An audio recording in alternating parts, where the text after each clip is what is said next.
जिस कल की भगवान को ये नादान दुनिया तत्व ज्ञान के अभाव में सोशल मीडिया पर ढूंढ रही है और कह रहे हैं कि कल की भगवान आ चुका है, प्रकट हो चुका है, गुप्त रूप में अपनी लीला कर रहा है और जो उसकी कल की सेना है वो भी अपना कार्य कर रही है।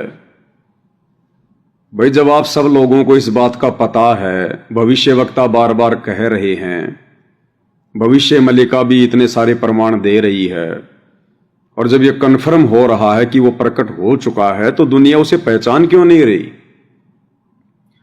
फिर ये लोग ये क्यों नहीं बताते कि वो कल की भगवान कौन है और कहां है? ये साधु संत महात्मा, ये भविष्यवक्ता दुनिया को भ्रमित क्यों किए बैठे हैं? क्योंकि भाई और बहनों, उनको भी नहीं पता है कल की भगवान कौन है, कहां है, क्या कर रहा है, क्या उनका गुप्त मिशन है। इस बात को या तो कल की भगवान जानते हैं या फिर वर्तमान में जो उनकी कल की सेना है, जो उनके फॉलोअर हैं, केवल वही जानते हैं। तो निसंदेह वो कल की भगवान आने वाले समय में दुनिया जिनके चरणों में अपना माथा रगड़ेगी, नाक रगड़ेगी, मन्नतें मांगेगी, मिन्नतें करेगी, वो कल की भगवान परमेश्वर रामपाल जी हैं। और उनकी जो कल की सेना है, रियल में उनकी जो सेना है, सेना तो उनकी लाखों में है, परंतु जिसे कल की सेना कहा जा रहा है, यानी कल की भगवान के प्रमुख सेवादार, कल की भगवान के द्वारा चुनी हुई चुनिंदा आत्मा, तो वो कल की सेना है सत्सेवक भाई बहन, साध संगति से जुड़े हुए भाई बहन। परमेश्वर रामपाल जी के लाखों की संख्या में देश विदेश में फॉलोवर हैं, वो कल की सेना नहीं है। देश विदेश में जितने भी उनके भगत हैं, और उन भगतों में यदि कोई साध संगति से जुड़ा हुआ है, सतसेवक है, सतसेवक का मतलब सच्चा भगत है, हर प्रकार से मर्यादाओं में रहते हुए एक भगत के सारे आभूषण, गुण, लक्षण, स्वभाव अपने ऊपर धारण करके, जो अपने कल की भगवान परमेश्वर रामपाल जी के वचन में रहकर, मर्यादाओं में रहकर, हर प्रकार से संघर्ष करते हुए जो भक्ति कर रहे हैं, वे भगत भाई बहन, वे चाहे देश में हो या विदेश में हो, रियल में वो कल की भगवान की सेना है। तो ये 2028 के आसपास दुनिया को पता चलेगा। अभी तो दुनिया हवा में फायर कर रही है, क्योंकि असल में दुनिया को भी अभी कल की भगवान की जरूरत नहीं है। दुनिया को जरूरत उस समय पड़ेगी जब दुनिया के घुटने टूट लेंगे। अभी तो बढ़िया रोजगार चल रहा है, बढ़िया बच्चे पढ़ रहे हैं, बढ़िया नौकरी है, सारी भौतिक सुख सुविधा है, बढ़िया शरीर है, घर पर कोई आपत्ति नहीं है। ऐसे में भला किसको कल की भगवान की जरूरत? केवल फॉर्मेलिटी में लोग झूम रहे हैं, लेकिन आने वाले 3 से 4 वर्षों में पूरी दुनिया को कल की भगवान की जरूरत पड़ेगी। कल की भगवान परमेश्वर रामपाल जी के अलावा आने वाले युग परिवर्तन के दौरान जो प्राकृतिक आपदाएं अपना तांडव मचाने वाली हैं, कहीं बाढ़ आएगी, कहीं भूकंप आएगा, 15 रिएक्टर का, अभी तो खाली 7 रिएक्टर के आ रहे हैं, 15 रिएक्टर के भूकंप आएंगे, धरती डोल उठेगी, भयानक मंजर होगा, कहीं सूखा पड़ा होगा, खाने को अनाज का दाना नहीं होगा, कहीं बाढ़ से जनजीवन अस्त व्यस्त हो चुका होगा, कहीं महामारी ने जोर पकड़ रखा होगा, डॉक्टर भी हॉस्पिटल छोड़ छोड़ के भागने पर मजबूर हो जाएंगे, वैज्ञानिक भी अपना दिमाग लगाना छोड़ देंगे कि ये क्या हो रहा है, चलते चलते आदमी क्यों मर रहे हैं। तो भाई और बहनों, उस समय इस दुनिया को कल की भगवान की आवश्यकता महसूस होगी। और क्यों महसूस होगी? क्योंकि वर्तमान में यह नादान दुनिया जिन काल के द्वारा भेजे गए आधे अधूरे संतों पर, महंतों पर, बाबाओं पर, मंडलेश्वर पर, शंकराचार्यों पर, पोप और पादरियों पर, पाठियों पर ये आशा लगा के बैठी हुई है कि आने वाले विनाशकारी समय में ये हमारे गुरुजन हमारी रक्षा करेंगे। ये पोप और पादरी, ये पाठी, ये पास्टर हमारे लिए प्रार्थना करेंगे, दुआ करेंगे। और हमारे देवी देवता, हमारे जो पितर वगैरह हैं, वो हमारी रक्षा करेंगे। तो भाई और बहनों, आने वाला जो विनाशकारी समय है 2028 निश्चित है। उस समय ये ना तो देवी देवता दिखाई देंगे, ढूंढने से भी नहीं मिलेंगे, ढूंढने से भी, जैसे कोरोना में सारे के सारे छुप गए थे, अपने मंदिरों के भी दरवाजे बंद करवा लिए थे। जबकि विचार करना चाहिए, इंसान भक्ति क्यों करता है, इंसान पूजा पाठ क्यों करता है, दान धर्म क्यों करता है, तीर्थों पर क्यों धक्के खाता है, कावड़ क्यों लेके आता है, व्रत क्यों करता है, बाबाओं की शरण में क्यों जाता है, मंदिरों में, मस्जिदों में, चर्चों में, गुरुद्वारों में क्यों जाता है? सिर्फ इसलिए कि परमात्मा हमारी रक्षा करेंगे। आने वाले समय में यदि हमारे परिवार पर, हमारे स्वास्थ्य पर, हमारे बच्चों पर, हमारी संपत्ति पर, हमारे व्यवसाय पर यदि कोई संकट आना होगा तो ये हमारी रक्षा करेंगे, बीमारियों से हमारी रक्षा करेंगे, मुसीबत के समय हमें सहारा देंगे। इसलिए दुनिया इन जगहों पर जाती है, पूजा अर्चना पाठ करती है, दान धर्म करती है।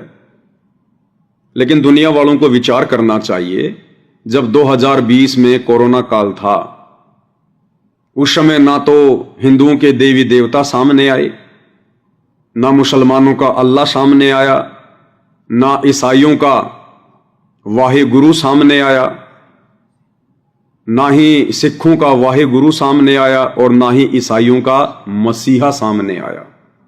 कोई सामने नहीं आया उस समय। और जितनी भी उनकी जगह थी, मंदिर, मस्जिद, चर्च, गुरुद्वारे, गिरजाघर, लोगों ने दरवाजे बंद कर दिए। हिंदुओं ने तो हद पार कर दी, अपने देवी देवताओं के मुंह पर मास्क चढ़ा दिए, पत्थरों की मूर्तियों पर, कि जाने वाला पहले ही स्थिति को भाप ले कि यहां तो भाई ये देवी देवता खुद भी भयभीत हैं, डरे हुए हैं कोरोना से। इन्होंने खुद ही अपने ऊपर अपने पुजारियों से मास्क चढ़वा लिए हैं। ये भला हमारी क्या रक्षा करेंगे, क्या बचाव करेंगे? तो भाई और बहनों, हमने आंखें खोल लेनी चाहिए। हम जानवर नहीं हैं, 84 लाख योनियों के मंदबुद्धि प्राणी नहीं हैं। हमें परमेश्वर ने मनुष्य योनि में जन्म दिया है, सर्वश्रेष्ठ योनि है। परमात्मा ने हमें अपना जैसा बनाया है। अन्य 84 लाख योनियों से भिन्न हमें दिमाग दिया है, सोचने समझने की शक्ति दी है। हम चिंतन कर सकते हैं, मनन कर सकते हैं, एक दूसरे से सलाह ले सकते हैं, विचार विमर्श कर सकते हैं। ये अन्य योनियों में सामर्थ्य नहीं है। और फिर भी हम लोग भेड़ चाल में चल रहे हैं, देखा देखी में चल रहे हैं। तो बताओ फिर आने वाला जो विनाशकारी समय है, जो युग परिवर्तन का समय जो आने वाला है, जो 2028 निर्धारित किया हुआ है, देश और दुनिया की काया पलटने वाली है, उस समय भाई और बहनों आपका कैसे बचाव होगा? आपके परिवार का, आपके बच्चों का, आपकी संपत्ति का, आपके व्यवसाय का कैसे बचाव होगा? समय रहते आप भाई बहनों को सूचित किया जा रहा है, बताया जा रहा है, आगाह किया जा रहा है। कल की भगवान आएगा तो अचानक से प्रकट नहीं होगा, या कल की भगवान आएगा तो सर पे सींग लगा के नहीं आएगा जो दुनिया उसे पहचान लेगी। हम मनुष्यों को समझाने के लिए कल की भगवान मनुष्य बन के आएगा, हमारे जैसा ही होगा। उनके भी 2 हाथ होंगे, 1 नाक होगा, 2 आंखें होंगी, 2 पैर होंगे, वे भी ऐसे ही होंगे, क्योंकि इंसानों को समझाने के लिए इंसान ही बनकर आना पड़ेगा। जो भाई बहन ये बातें करते हैं कि भाई वो अचानक से प्रकट होंगे, तो अचानक से प्रकट होने का मतलब ये नहीं है कि जैसे खंबे से नरसिंह भगवान प्रकट हुए थे ऐसे प्रकट होंगे अचानक से, यानी उसी दिन वो दुनिया में अस्तित्व में आएंगे, उससे पहले वो धरती पर नहीं थे। ऐसा नहीं होगा। वर्तमान में उनका जो प्रकट होना है उसका मतलब यह है कि ये नादान दुनिया हर प्रकार से दुखी होकर, ये त्रस्त होकर और उस कल्कि भगवान को उस समय पहचानेगी जब इनके सारे सहारे आसरे समाप्त हो चुके होंगे और एकमात्र देश और दुनिया में अपने बचाव का साधन कल्कि परमेश्वर रामपाल जी के अलावा कुछ भी दिखाई नहीं देगा। और फिर ये मीडिया तेजी से उनका प्रचार प्रसार करेगी, रातों रात उनका प्रचार प्रसार करेगी कि हम लोग बहुत बड़े धोखे में थे, हम ये समझ क्यों नहीं पाए। लाखों लोग समय रहते कल्कि परमेश्वर रामपाल जी की शरण में आकर अपना बचाव कर लिया, अपने परिवार का बचाव कर लिया, दर दर की ठोकरें खाने से बचे रहे, और हम क्यों नहीं पहचान पाए उनको उस समय। तो अचानक से ये दुनिया, ये मीडिया उनको संसार में जो है वो प्रकट करेगी अचानक से। जैसे बरवाला कांड 2014 हुआ, उस समय परमेश्वर रामपाल जी को देश दुनिया में ज्यादा पहचान नहीं मिल रही थी क्योंकि वे गुप्त में अपना कार्य कर रहे थे, गांव गांव जाकर सत्संग कर रहे थे समय अनुसार। लेकिन जैसे ही बरवाला कांड 2014 हुआ, सारी मीडिया बरवाला आश्रम के आगे जाके डेरा जमा के बैठ गई और बस इसी उम्मीद में कैमरे लगाकर बैठी थी कि कब बाबा रामपाल बाहर आएगा, कब बाबा रामपाल बाहर आएगा, कोर्ट में जाएगा। तो पूरी दुनिया उस समय उनको देख रही थी। इसी प्रकार विनाशकारी समय के बाद जब इस देश और दुनिया की आंखें खुलेंगी, अपना 80% समय, श्वास, संपत्ति नष्ट करवाकर, उस समय जब लोगों की आंखें खुलेंगी, तब ये कल्कि परमेश्वर सतगुरु रामपाल जी पूरी दुनिया के सामने प्रकट होंगे। और यही मीडिया उनको प्रकट करेगी, जिस मीडिया ने 2006 में बरवाला कांड के दौरान, 2006 में करोथा कांड के दौरान उनके प्रवचन ना सुन पाने के कारण, उनको ना पहचान पाने के कारण उनकी बदनामी का कारण बनी, वही मीडिया आने वाले समय में 2028 के आसपास जो भी समय परमेश्वर ने निर्धारित किया हुआ है, यही मीडिया उन्हें देश और दुनिया में फेमस करेगी। और कल्कि परमेश्वर रामपाल जी की भक्ति के अलावा, उनकी पूजा पाठ के अलावा इस पूरी पृथ्वी पर दूसरी कोई भी साधना, कोई भी पूजा पाठ नहीं रहेगी। ये बातें वर्तमान में आपको अविश्वसनीय लग सकती हैं, अतिशयोक्ति युक्त लग सकती हैं, परंतु यही परम सत्य है। क्योंकि जब जब कोई भी महापुरुष इस पृथ्वी पर आता है, इस धरा पर आता है, हम उन्हें उस समय ना पहचान कर उस समय पहचानते हैं जब वो महापुरुष यहां से चले जाते हैं। जैसे त्रेता में रामचंद्र जी आए थे तो विष्णु जी के ही अवतार थे, स्वयं विष्णु ही थे। क्या दुनिया ने उनका फायदा उठाया? नहीं उठाया। दुनिया उनकी दुश्मन बनी रही। उनके घर में भी किसी ने उनको विष्णु का अवतार नहीं माना।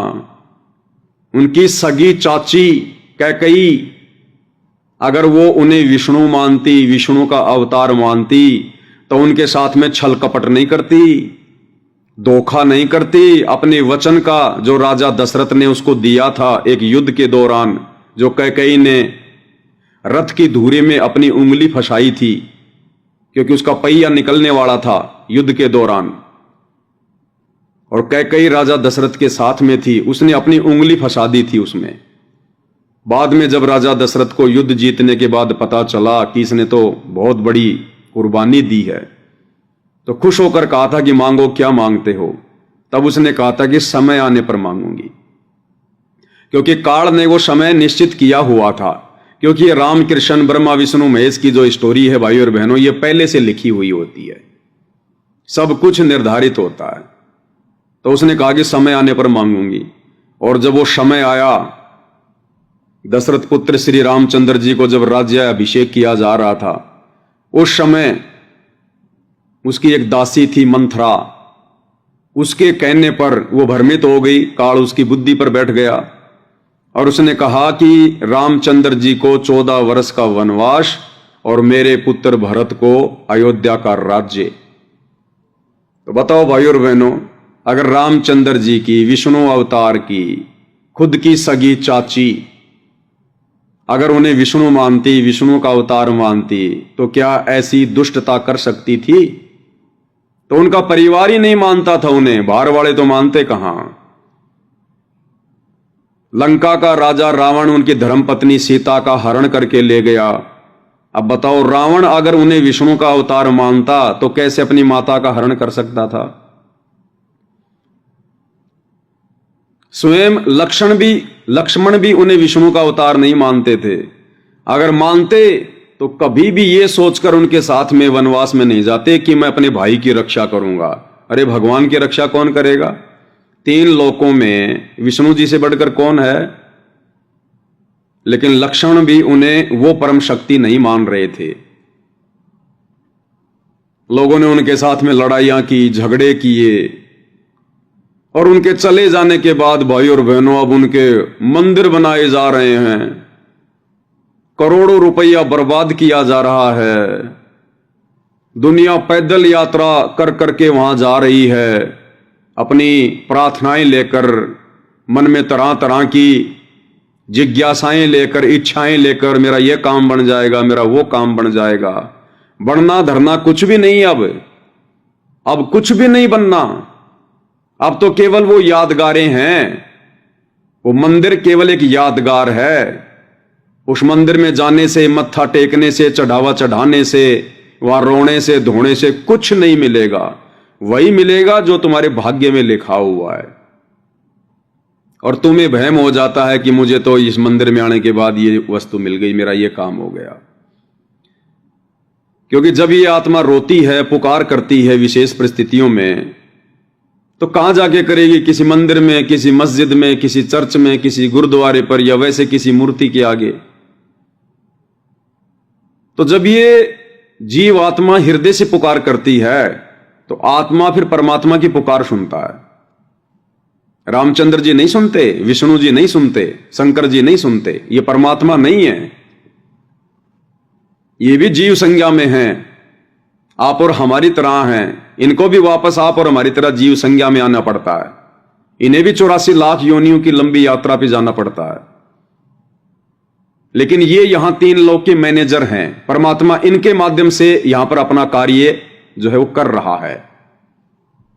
तो जब ये आत्मा उन मंदिरों में, मस्जिदों में, चर्चों में, गुरुद्वारों पर जाकर रोती है, पुकारती है, तो दुखी होता है परमात्मा, क्योंकि हम सब उसी की आत्मा है। चाहे राम हो, चाहे कृष्ण हो, ब्रह्मा विष्णु महेश हो, काल हो, दुर्गा हो, 84 लाख के प्राणी हो।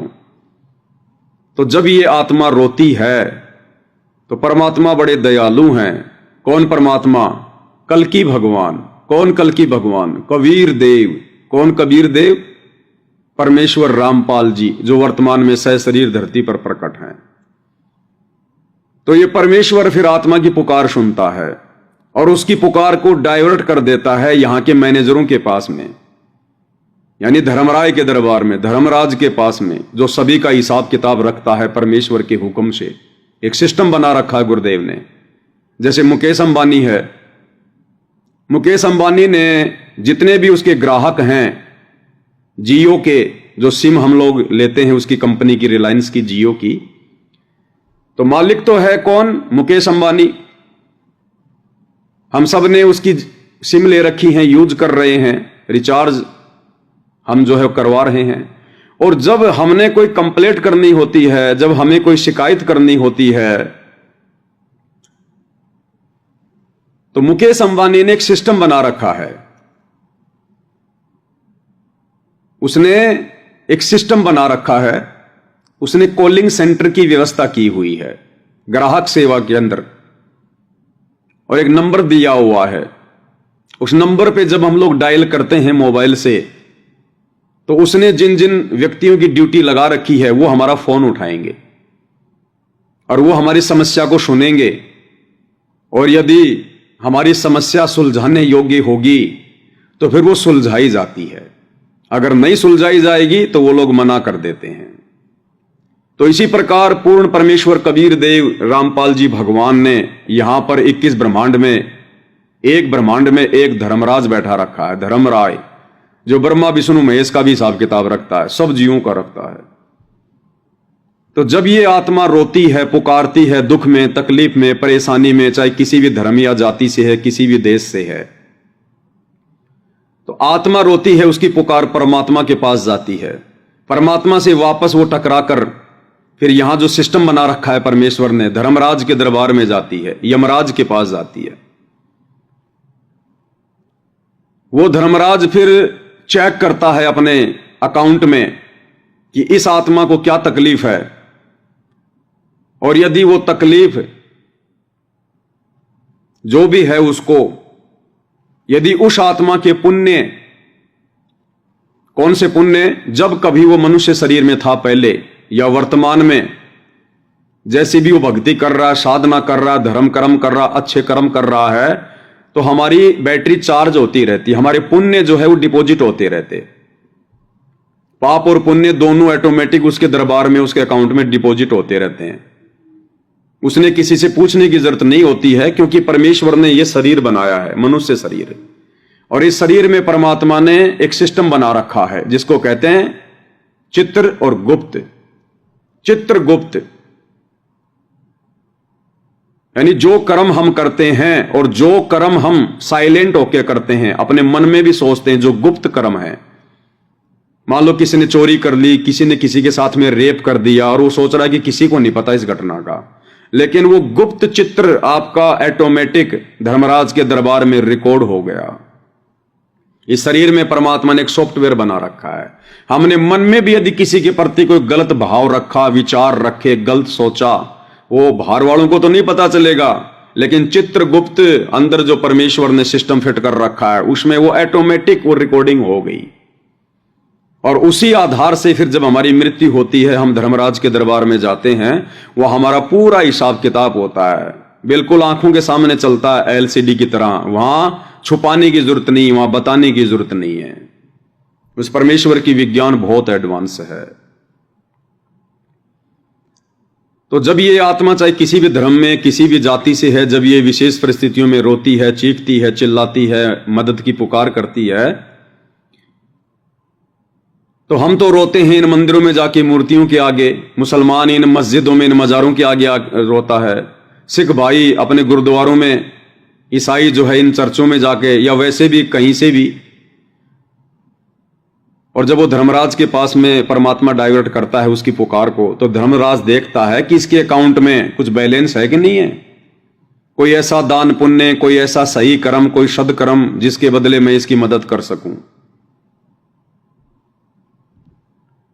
और यदि किसी का बैलेंस है, अच्छे पुण्य यदि डिपॉजिट हैं किसी जन्म जन्मांतर के, अभी बैलेंस है, बैटरी चार्ज है, तो धर्मराज उसमें से कुछ पुण्य निकाल कर और उस विशेष आपत्ति से उस आत्मा को राहत प्रदान कर देता है। कारण चाहे कुछ भी बने, कोई रिश्तेदार मदद करे या कोई पड़ोसी मदद करे, या उसका ऑपरेशन सक्सेसफुल हो जाए। जैसे कई बार डॉक्टर कहते हैं भैया ये होना तो नहीं था लेकिन हो कैसे गया, ये तो चमत्कार हो गया। उसकी पुकार परमात्मा ने सुनी, धर्मराज के पास में भेजी, धर्मराज ने उसका अकाउंट चेक किया, उसके जन्म जन्मांतरों के शुभ कर्म डिपॉजिट थे, वो शुभ कर्म वहां से निकाल कर थोड़े बहुत और उसकी मदद कर दी गई, उसको उस बीमारी से राहत मिल गई। और उस नादान आत्मा ने यह सोच लिया कि मैं तो हनुमान जी की मूर्ति के आगे रो रही थी, मेरे तो हनुमान जी ने मेरी बात सुन ली, बाबा श्याम जी ने मेरी पुकार सुन ली, ब्रह्मा विष्णु महेश ने सुन ली, मेरे अल्लाह मौला ने सुन ली, मैं फलानी मजार पे गया था, वहां पर मैंने चादर चढ़ाई थी जिस कारण से मेरे घर में बेटा उत्पन्न हो गया। तो भाइयों और बहनों, ये हमारी आध्यात्मिक नादानी है, नादानी। अरे लाखों लोग साल भर में चादर चढ़ाते हैं, वो बाकी लोगों की दुर्गति क्यों हो रही है भाई? लाखों लोग मंदिरों में जाते हैं, कुछ को लाभ हो रहा है, कुछ आते जाते एक्सीडेंट में ही मर जाते हैं, पूरा परिवार का परिवार खत्म हो जाता है। हॉस्पिटल में हजारों लोग एडमिट होते हैं, कोई न कोई भक्ति वो सब करते हैं। कुछ एक ठीक हो रहे हैं, कुछ एक एम्बुलेंस में डेड बॉडी बन के आ रहे हैं। तो जिनको राहत मिल गई वो नादान सोच लेते हैं हमारे को तो यही देवी देवता दे रहे हैं। मैंने जो प्रेमानंद जी को अपना गुरु बना रखा है, फलाने बाबा को अपना गुरु बना रखा है, हमारे जो पितृ देवता हैं वो हमें दे रहे हैं। मैं तो मंदिर में जाता था, सुबह सुबह मैं ये करता था, मैं वो करता था। 1% भी इन शास्त्र विरुद्ध साधनाओं से उन्हें लाभ नहीं मिलता, 1% भी। यदि किन्हीं आत्माओं को थोड़ा बहुत लाभ हो रहा है तो उनके पूर्व जन्मों की जो बैटरी चार्ज है, जो बैलेंस दान पुण्य का, धर्म का, अच्छे कर्मों का, पुण्यों का, जो धर्मराज के अकाउंट में डिपॉजिट था, उस आधार से आपकी मदद हुई है। अब एक व्यक्ति तो बेचारा बहुत गरीब है, बड़ा निर्धन है और भक्ति बहुत करता है, मंदिर में भी जाता है, पैदल यात्रा में भी जाता है, और उसकी दुर्गति हो रही है। उसको कोई लाभ नहीं, कोई राहत नहीं, अभाव में जीवन जी रहा है। और एक व्यक्ति ऐसा है जो भक्ति करता ही नहीं और उसके दारू के ठेके चल रहे हैं, बढ़िया फॉर्च्यूनर गाड़ी में घूम रहा है। तो बताओ फिर कैसे निर्णय करोगे? अगर उस भक्ति से ही सब कुछ मिलना होता तो बेचारा भक्ति करते करते भी दुखी क्यों है? उसके घर पर आपत्तियां क्यों आ रही हैं? भक्ति से तो लाभ मिलना चाहिए ना, राहत मिलनी चाहिए ना। लेकिन वो जो भक्ति कर रहा है, वो जिन्हें परमात्मा मानकर उन पत्थरों की मूर्तियों पर आशा लगाए बैठा है, ये शास्त्रों के विरुद्ध है। मंदिर में, मस्जिद में, चर्च में, गुरुद्वारों में परमात्मा नहीं है। परमात्मा कहते हैं कि पत्थर पूजे हरि मिले तो मैं पूजूं पहाड़, और इससे तो चक्की भली जो पीस खाए संसार। अगर एक पत्थर का छोटा सा टुकड़ा पूजने से इंसान ने जिसको बनाया, हथौड़े मार मार के उसके ऊपर बैठ के उसको एक देवी देवता का रूप दे दिया, रंग रोगन कर दिया, कपड़े पहना दिए, फिर उसको मंदिर में स्थापित कर दिया, और फिर हम उसको भगवान मान के पूजने लग गए। तो परमेश्वर कबीर जी कहते हैं कि अगर उस पत्थर को पूजने से अगर मुझे भगवान मिले, परमात्मा मिले, सुख शांति मिले, धन धान्य मिले, तो भाई मैं तो इस पहाड़ की पूजा करूंगा फिर। क्योंकि जब एक छोटी सी पत्थर की मूर्ति को पूजने से या सोने चांदी की मूर्ति पूजने से जब इतना लाभ मिल सकता है, तो अगर मैं उस पहाड़ को पूजूंगा जो इतना बड़ा, जो कि स्टोन है, वो पत्थर है, तो मुझे तो उस मंदिर में जाने वाले व्यक्ति से लाखों गुना ज्यादा लाभ मिलेगा। क्योंकि उसकी मूर्ति तो मुश्किल से आधा किलो की होगी, 2 किलो की होगी, पाव भर की होगी, और ये पत्थर तो इसका तो वजन ही काउंट नहीं होता, तो मुझे तो बहुत ज्यादा लाभ मिलेगा। तो कहते हैं पत्थर पूजे भगवान मिला, यानी सुख मिला है तो मैं पूजूं पहाड़। और फिर हम नादानों की, मंदबुद्धि प्राणियों की, मनुष्य होकर जो जानवरों जैसा कार्य कर रहे हैं, कबीर परमेश्वर उनकी आंखें खोलते हैं कि इससे तो चक्की भली जो पीस खाए संसार, कि तुम्हारे इन पत्थरों के देवी देवताओं से, भगवानों से, तो वो पत्थर से बनी हुई वो चक्की लाख गुना अच्छी है, जो कम से कम आटा पीस कर हमारे को भोजन तो खिला रही है। ये भगवान तो तुम्हारा चक्की का काम भी नहीं कर सकते।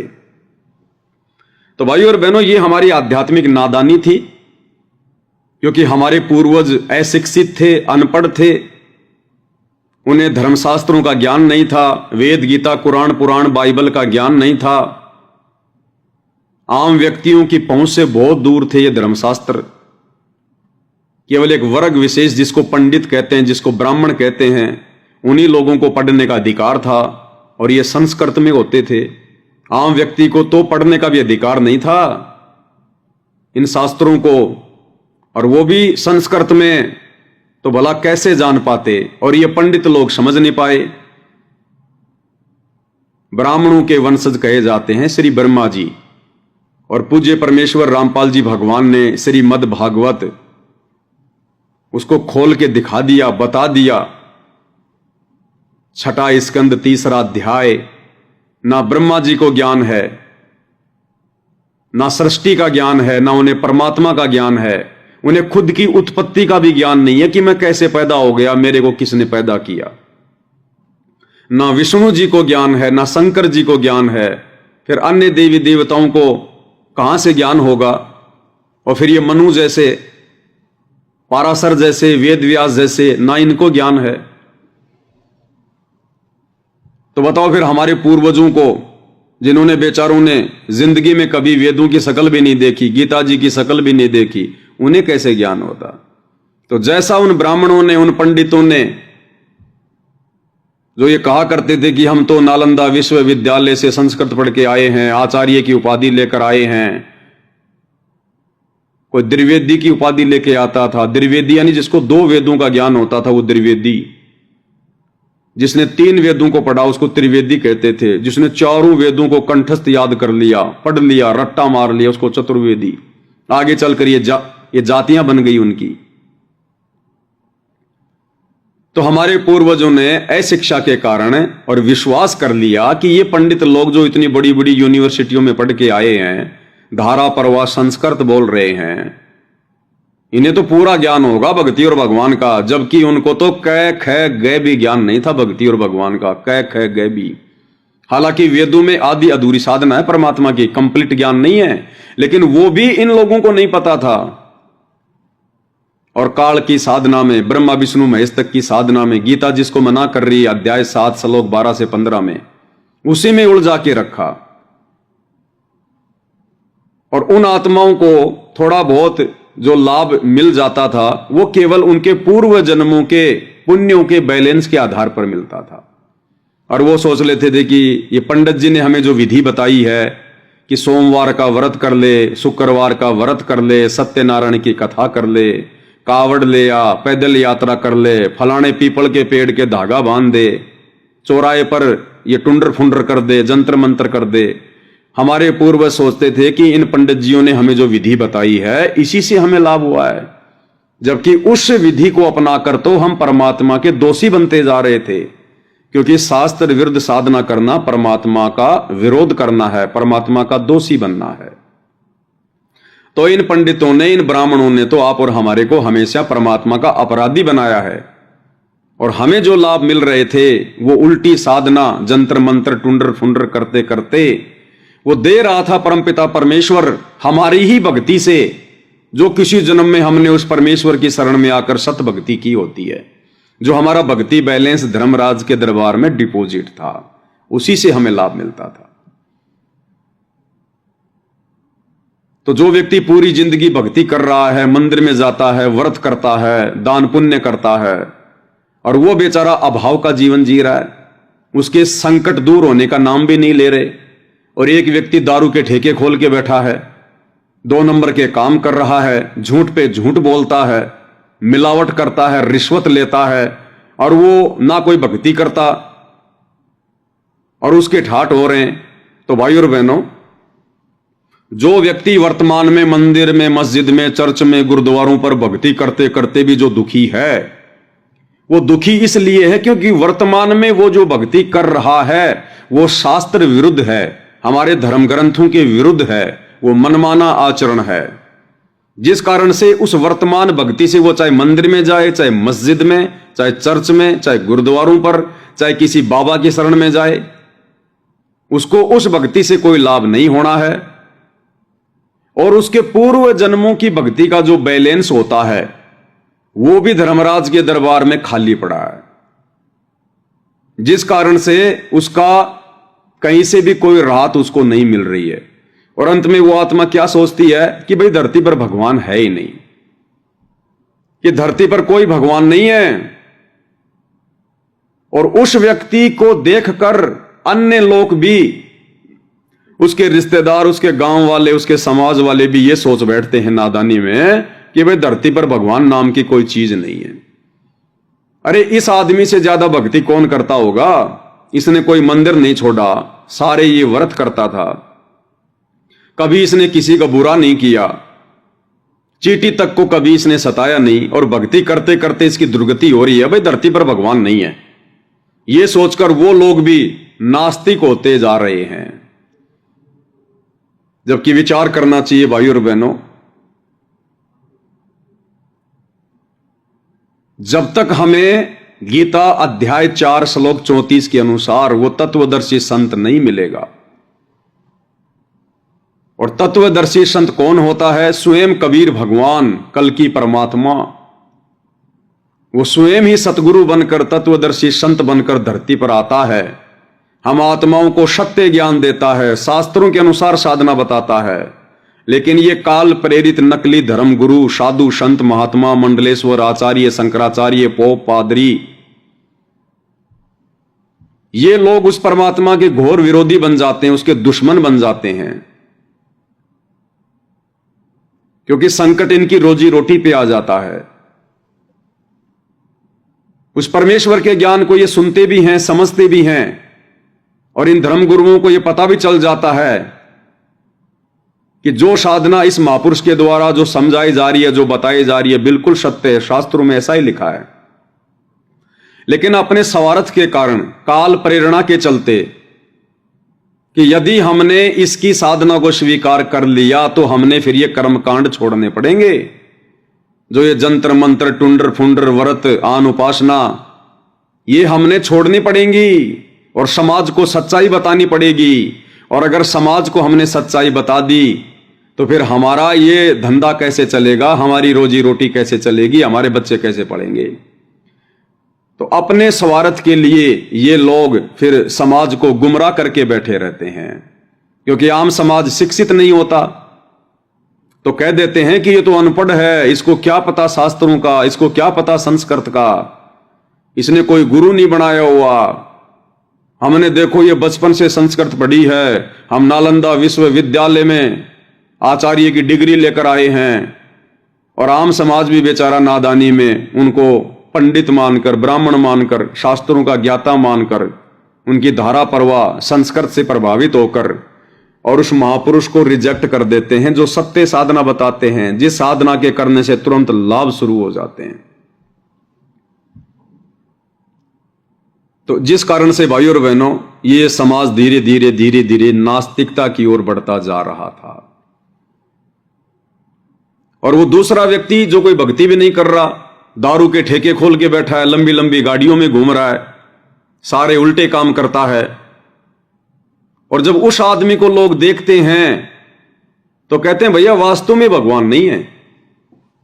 ये देखो, नास्तिक आदमी कभी मंदिर नहीं जाता, मस्जिद नहीं जाता, कोई भक्ति नहीं करता, 2 पैसे ये दान धर्म पे नहीं लगाता, और देखो इसके घर में कैसे मौज हो रही है, दारू के ठेके खोल रखे हैं, बड़ा इसका बिजनेस है, व्यापार है, पैसे की कोई कमी नहीं है। ये कौन सी भक्ति कर रहा है? फिर भगवान को दोष देते हैं कि भगवान भी दोगला है, भगवान के घर में न्याय नहीं है। लेकिन भाई और बहनों, ऐसा नहीं है। जो व्यक्ति वर्तमान में भक्ति नहीं कर रहा है फिर भी उसकी मौज मच रही है, उस व्यक्ति के पास में पूर्व जन्मों की भक्ति कमाई जमा है धर्मराज के दरबार में। और कहते हैं साहिब हकना राखसी जब मांगो तब दे। वो परमात्मा किसी का रखता नहीं है। उस भाई ने जो वर्तमान में भक्ति नहीं कर रहा, उल्टे काम कर रहा है, सॉरी भौतिक सुख सुविधा उसको प्राप्त है, लेकिन भाई पूर्व जन्मों में जब कभी उसको मनुष्य जन्म प्राप्त था, और जब ये पूर्ण परमात्मा, ये कबीर भगवान, परमेश्वर रामपाल जी चारों युगों में आते रहते हैं, साधु संत महात्मा के रूप बना बना के आत्माओं को समझाते रहते हैं, ज्ञान देते रहते हैं, सत भक्ति करवाते रहते हैं, तो वो आत्मा अपने पूर्व जन्मों में परमेश्वर की शरण में रहकर भक्ति कर चुकी होती है, थोड़ी बहुत सत भक्ति मंत्रों का जाप करती है, शास्त्र अनुकूल साधना करती है, पूर्ण संत के चरणों में उस सुपात्र को दान धर्म करती है, जिस कारण से उसका भक्ति वाला बैलेंस बढ़ता रहता है और धर्मराज के दरबार में ऑटोमेटिक जमा होता रहता है। और जब तक धर्मराज के दरबार में हमारा भक्ति वाला बैलेंस है, तब तक भाई और बहनों, हम चाहे भक्ति करें या ना करें, हम चाहे कितने भी कुकर्म करें, तब तक हमारे घर में मौज ही मची रहेगी, ठाट बाट रहेंगे। जिस प्रकार गुरुदेव ने उदाहरण दिया इन्वर्टर और बैटरी, जिस व्यक्ति ने लाइट में इन्वर्टर लगाकर और बैटरी को चार्ज कर लिया, अब अगर लाइट भी चली जाती है या वो व्यक्ति लाइट से अपने इन्वर्टर के तार को हटा लेता है, तो भी उसके घर में लाइट जलेगी, पंखे चलेंगे, जबकि लाइट भी नहीं आ रही, उसने लाइट में इन्वर्टर भी नहीं लगा रखा, फिर भी उसके घर में रोशनी है। क्यों? क्योंकि उसने बैटरी को चार्ज कर रखा है। तो ठीक इसी प्रकार उस व्यक्ति ने जो वर्तमान में भक्ति नहीं कर रहा फिर भी ठाट बाट है, उसने अपनी भक्ति रूपी बैटरी को किसी जन्म में परम संत की शरण में आकर चार्ज कर रखा है, लेकिन वर्तमान में कोई भक्ति नहीं कर रहा, फिर भी उसकी ठाट बाट हो रही है। क्यों? क्योंकि उसके पुण्यों की बैटरी चार्ज है। और जिस दिन उसकी बैटरी डिस्चार्ज हो जाएगी, क्योंकि वो बैटरी कब तक चलेगी भाई, वर्तमान में तो भक्ति नहीं कर रहा सही, और पूर्व जन्मों की बैटरी कब तक चलेगी, वर्तमान में तो आपने लाइट में इन्वर्टर लगा नहीं रखा, बैटरी आपकी चार्ज है, पंखे आपके चल रहे हैं, लाइट जल रही है, तो बैटरी की भी एक लिमिट है ना, 4, 5, 8, 10 घंटे बाद बैटरी डिश होगी। और जब उस व्यक्ति की वो बैटरी डिश होगी, दान धर्म वाली, वो पुण्य वाली, तो फिर हम लोग क्या देखते हैं अखबार में कि फला फला व्यक्ति जिसके इतनी बड़ी बड़ी कंपनियां थी रोड एक्सीडेंट में मारा गया। अब कहां चला गया भैया उसका सुख? अब उसकी दुर्गति क्यों हुई? क्योंकि उसकी बैटरी डिस्चार्ज हो गई और वर्तमान में वो भक्ति नहीं कर रहा था। और वो पंडित जी जो भक्ति करते करते भी दुखी था, क्योंकि वर्तमान में वो सही भक्ति नहीं कर रहा था, उसने गलत चार्जर लगा रखा था, और पूर्व जन्मों की उसकी बैटरी वैसे ही डिस्चार्ज थी, जिस कारण से उसको ना वर्तमान में भक्ति से लाभ था, ना पूर्व जन्म का उसका बैलेंस था। तो भाई और बहनों, ये सारा का सारा जो रहस्य है, ये हमारे नकली धर्म गुरु हमें नहीं समझा पाए, नहीं बता पाए, क्योंकि इनको खुद को ज्ञान नहीं था, और इन्होंने अपनी रोजी रोटी के लिए हमारे भोले भाले पूर्वजों को भ्रमित करके रखा भक्ति और भगवान के नाम पर। अब स्वयं वो कबीर परमेश्वर धरती पर आए हैं। 8 सितंबर 1951 को पुनः इस कलयुग की पिछली पीढ़ी में प्रकट हुए हैं परमेश्वर रामपाल जी। अब हमें समझाने के लिए भगवान हमारे जैसा ही तो बन के आएगा, सींग लगा के थोड़ी आएगा। अब ये हमारी नादानी है कि वर्तमान में हम उनके प्रवचन नहीं सुन रहे, हम उनके सत्संग नहीं सुन रहे, और जबरदस्ती भगवान करता नहीं है। जैसे बहुत सारे लोग कहते हैं कि भगवान तो 1 मिनट में सबको सुखी कर सकता है, भगवान तो जो चाहे सो कर सकता है। अरे भैया, भगवान जो चाहे सो कर सकता है, सारे काम कर सकता है। जिस प्रकार मुकेश अंबानी चाहे तो सबके मोबाइल रिचार्ज कर सकता है, सबकी सिम रिचार्ज कर सकता है, वो उसके पास क्षमता है, पावर है। लेकिन भैया महीने के महीने उसको पैसे देने पड़ते हैं, वो फ्री में किसी का नहीं करता। जबकि वो तो सक्षम है, फिर क्यों नहीं कर रहा? इसी प्रकार जब परमेश्वर इस मृत लोक में आता है तो यहां उनके कुछ नियम होते हैं। अगर परमेश्वर इसी प्रकार से सबको लाभ देने लग जाएगा, सबको राहत देना लग जाएगा, तो उनका नियम टूटेगा, उनका विधान टूटेगा। फिर कोई यहां भक्ति नहीं करना चाहेगा, कोई यहां पर काम धंधा नहीं करना चाहिएगा, कोई यहां पर एक दूसरे के साथ में अच्छा व्यवहार नहीं करेगा। अगर भगवान इसी प्रकार से सबको देने लग गया तो यहां की सारी व्यवस्था बिगड़ जाएगी। फिर कोई किसी को कुछ नहीं समझेगा। आज चंद लोग हमारे ऊपर राज्य कर रहे हैं, चंद लोग हमारे ऊपर शासन कर रहे हैं, जिन्हें राजनेता कहते हैं। फिर ये सारा सिस्टम बिगड़ जाएगा। जब किसी के पास कोई पैसे की कमी नहीं होगी, सबके घर में मौज मचेगी, तो कौन किसको बख्शेगा फिर? तो ये मृत लोक है भाई, ये काल का लोक है। हम अपनी गलती से यहां पर आए हैं इस काल के साथ में, अपने परमात्मा को छोड़कर सतलोक को, तो हम यहां पर सजा पा रहे हैं। और इस लोक में कभी भी समानता नहीं हो सकती, कभी भी यहां की शासन व्यवस्था सुचारू नहीं हो सकती। यहां पर अमीर और ये गरीब, ये भेद हमेशा रहेगा। दुख और सुख यहां हमेशा रहेंगे। अगर यहीं पर सारे सुख दे दिए भगवान ने, तो भगवान के साथ फिर उनकी भक्ति करके सतलोक कौन जाएगा? तो यहां परमेश्वर फिर उन्हीं आत्माओं को सुखी करेगा, उन्हीं आत्माओं को सब कुछ देगा जो आत्माएं संत रूप में आए हुए उस कबीर भगवान की भक्ति पर लग जाएंगी और मर्यादा में रहकर भक्ति करेंगी, उनके बताए अनुसार भक्ति करेंगी। फिर इस परमेश्वर के हाथ देखना भाई और बहनों,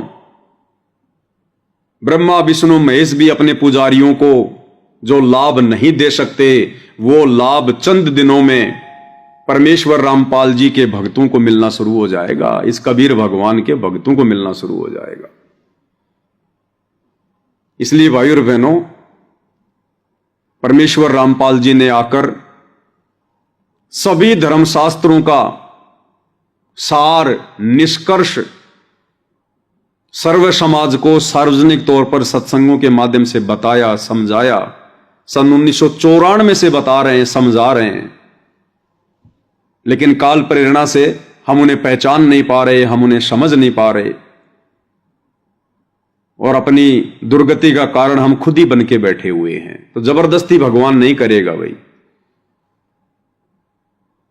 आपने उनके प्रवचन सुनने पड़ेंगे, सत्संग सुनने पड़ेंगे, सत्संग सुन के उनकी शरण में आना पड़ेगा।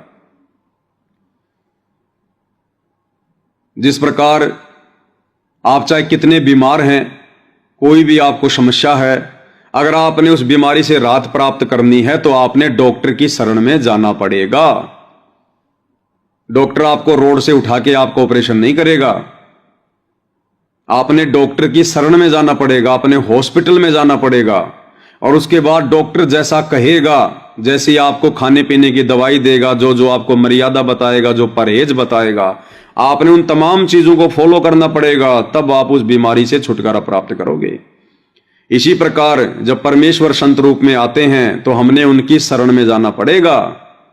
और शरण में कब जाएंगे? जब हम उनके सत्संग सुनेंगे, क्योंकि ज्ञान से तो ज्ञान होगा। और उनकी शरण में जाकर उनसे नाम उपदेश लेकर फिर उनके बताए अनुसार हमने भक्ति साधना करनी पड़ेगी, मर्यादाओं में रहना पड़ेगा। फिर देखना वो परमेश्वर खड़े खड़े लाभ देगा, खड़े खड़े लाभ। हम लोग सोचते रह जाएंगे, हमने सुने सुने थे कि भगवान ऐसा भी करता है, भगवान ऐसे भी लाभ देता है, हमने खाली इन कथाओं में सुना है। आज वो परमेश्वर हमें साक्षात देगा, साक्षात। क्योंकि आज से पहले हम जिनको भगवान मानकर पूज रहे थे, जिन मंदिर मस्जिद चर्च गुरुद्वारों में जा रहे थे, वहां हमें वो लाभ नहीं मिल पा रहे थे, क्योंकि हम लाभ प्राप्त करने वाली साधना कर ही नहीं रहे। हम तो देखा देखी मनमाना आचरण कर रहे हैं, भेड़ चाल में चल रहे हैं। भगवान कोई पशु थोड़ी है, कोई जानवर थोड़ी है जो मंदिर में, मस्जिद में, चर्च में, गुरुद्वारों में इन पुजारियों ने उनको बांध के रखा होगा कि जब जाओ और भगवान से लाभ प्राप्त कर लो। भगवान तो कण कण में है, सबके हृदय में विराजमान है। ये प्राण शक्ति उसी परमेश्वर की है, उसी के आशीर्वाद से हम बोल पा रहे हैं, चल पा रहे हैं, सेवा कर रहे हैं, खा रहे हैं, पी रहे हैं। और जिस दिन उसका आशीर्वाद हट जाए, उस दिन भाई और बहनों अधरंग मार जाए, लकवा मार जाए, पैरालाइसिस हो जाए, हम अपने हाथ को उठाकर भोजन भी नहीं कर सकते, मक्खियां मुंह में आएंगी जाएंगी। तो परमेश्वर तो सर्वत्र है, लेकिन उसका लाभ लेने के लिए हमने संत की शरण में जाना पड़ेगा। जिस प्रकार हवा तो सर्वत्र है, लेकिन अपनी गाड़ी के टायर में हवा भरवाने के लिए हमने पंचर की दुकान पर जाना पड़ेगा। टीचर तो सर्वत्र है, लेकिन हमने उस शिक्षा का लाभ लेने के लिए स्कूल में एडमिशन लेना पड़ेगा। इसी प्रकार यदि हमने आध्यात्मिक लाभ लेना है वास्तव में, तो हमने परम संत की शरण में जाना पड़ेगा। और परम संत की शरण में जाने से पहले उनके सत्संग सुनने पड़ेंगे। और इस पूरी पृथ्वी पर वर्तमान में एकमात्र परम संत परमेश्वर रामपाल जी हैं। इनके अलावा कोई भी संत कहलाने का अधिकारी नहीं है। कोई भी आचार्य, शंकराचार्य, साधु, संत, मठाधीश कहलाने का अधिकारी नहीं है। इस संसार में परमेश्वर रामपाल जी के अलावा कोई भी कथा कीर्तन करने का, पूजा पाठ करवाने का, भक्ति बताने का, नाम उपदेश देने का कोई भी अधिकारी नहीं है। कोई भी।